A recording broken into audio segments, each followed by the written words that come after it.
Hi, y'all. Today we're going to be talking about our scheduling process.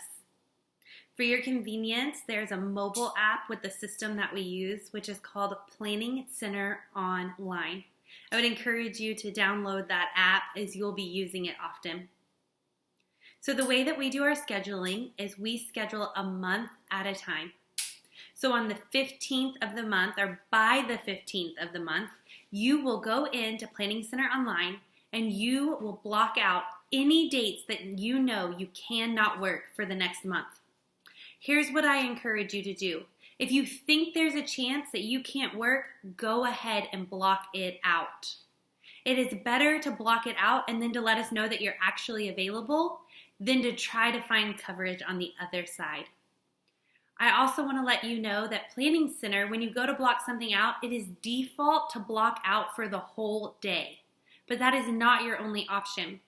So let's say you have a doctor's appointment in the morning, but you would be available to work in the evening. You can unclick the button that says all day, and then you can just put in a time frame of when you're unavailable. So by the 15th of the month, you're going to block out anything you know you can't work for the next month. When you go in to block out, there's also a spot for you to put comments as to the reason why. I would like to encourage you to go ahead and fill that out. This is your time, so we're not going to say that's not a good enough reason for a block out. But here's a few things. One, if you put going to California to visit my sister, that's information I would want to know. I want to be praying for you. I want to be excited with you and be able to talk to you about that. So it's a great way of just letting us know some information. But here's the other thing, and this actually did happen one time. I had a high school student put in there, need the evening to study for a test on Thursday, and she had blocked out a Tuesday. Well, here's what happened to me that week. She could work Monday, but she couldn't work Tuesday. But I had tons of people who could work Monday, and I did not have enough people who could work on Tuesday. So when I saw her reasoning, I simply sent her a text message and said, hey, I know you blocked this out, and I will totally respect that.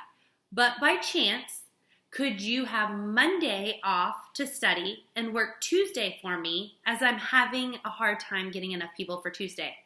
She replied back and said, absolutely. All I need is a night to be dedicated to studying. It doesn't matter which night. So because she had put that in, we were able to work out something that benefited both of us. But had she put in traveling to Australia, I obviously would not have reached out to her. Once again, I want to let you know that this is a helpful tool for us, but it is your block out options, and we would never tell you you can't block something out.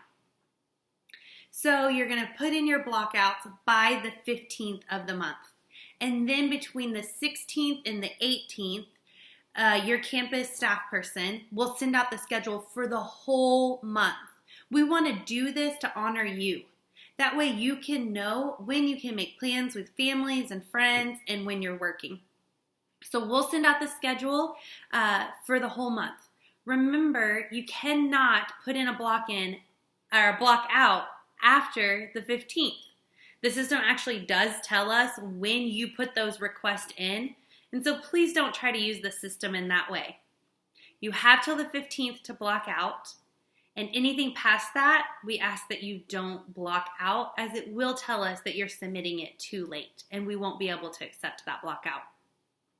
So once your schedule is posted, Planning Center Online was actually created for volunteers and not for paid staff.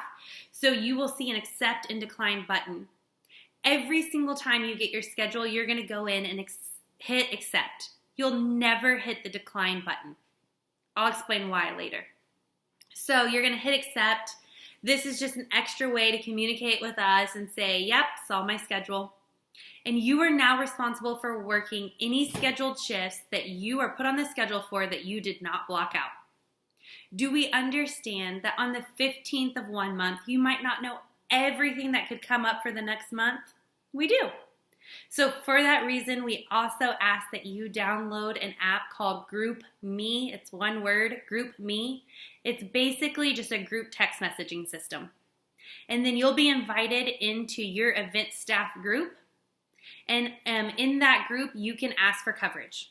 So once the schedule is sent out, you are responsible for your schedule. But let's say something comes up. Your mom says that she wants to throw a birthday dinner for your dad that she wasn't expecting. Of course, you want to go to that. So you're going to get on GroupMe and you're going to say, hey guys, having a special birthday dinner for my dad on this date. Can anyone cover me? And then someone's going to reply and let you know that they can cover for you. Once that happens, here's what's important. It is your responsibility as the person asking for coverage to communicate that with your campus coordinator.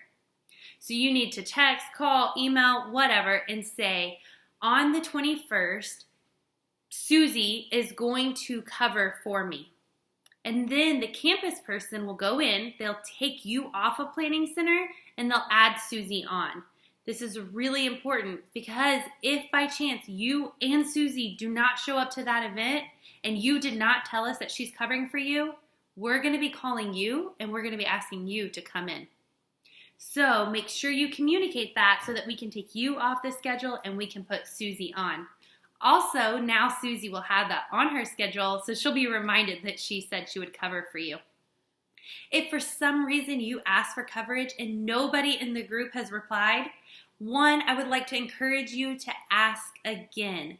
Maybe it just got lost in the shuffle or who knows, but ask more than once. Also, if you have people's phone numbers, you can personally text them. But if you are truly getting no responses, remember that we are here for you and we want you to be able to do things with your family and friends. So reach out to us and see what we can do. Maybe our registration is lower than we were expecting, or we can reach out to the other campuses to see if we can get that covered for you. We are always going to do everything within our power to help you out. We want you to be here. We want you to be happy. We want you to have opportunities with your friends and family should they come up. So we're going to do everything we can. But if we have partnered with you and we've done everything possible and we cannot find coverage for that event, you are going to still be responsible to work that event. So recap, you're going to block out by the 15th. Don't forget to put in the comments why. Then anything after the 15th, blockouts will no longer be accepted. You'll receive your schedule the whole month at a time. And if something comes up unexpected that you now cannot work, you're going to get on GroupMe, you're going to ask for coverage. Once you have coverage, you need to let your coordinator know so that she can change it in the system. Now, one other thing that could happen is illness. A reason to not come to work due to illness would be vomiting or fever. If you are vomiting or you have fever, as soon as possible, you need to tell your coordinator. As soon as you know. Don't wait hours and then an hour before the event, tell the coordinator, I've been running a fever all day and I can't come in. Tell them as soon as you know you have a fever or you have vomited. That way, we can start working on coverage for you. Please be mindful that your role is so vital.